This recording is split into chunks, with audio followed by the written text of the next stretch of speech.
безтресен ден настанал, след битките на Шипка и Фелена, където ордата на Сюлеймана била жестоко бита и сломена. Но глъхне днес, пустее днес Балкана. И става чудо, ражда се легенда. От гроба си Вълчан войвода станал, на Траевци високо на Баира. Изправил се и мощно се провикнал. Духът ни, братя, жив е, не умира. И сроки свирил, шета да събира. Духът на планината да събуди, да възроди селцата за постели и да напомня, че главите луди не са и днес глави покорно свели. И в каменено станал вековечен, на памет и безсмъртие обречен.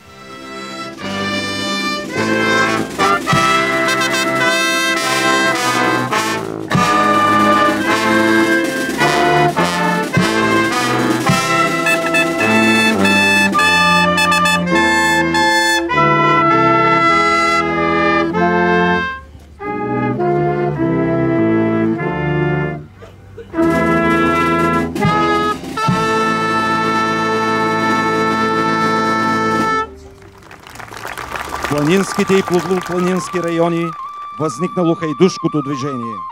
В основата на тези хайдушки чети били юначни българи, които щом априлското слънце стопяло снега, хващали с пушки на рамо тесните балкански пътеки. Такава била и четата на Вълчан войвода.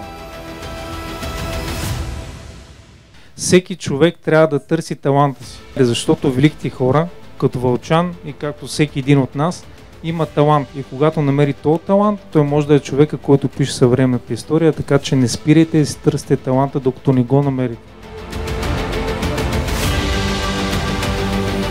Този прекрасен мегалитен комплекс, който въплащава в себе си много вкус, много обич, на практика дава корените на нашата хилядолетна история и с нашето съвремие. Ще завърша с това, което са казвали нашите деди и в най-тежки времена България ще пребъде.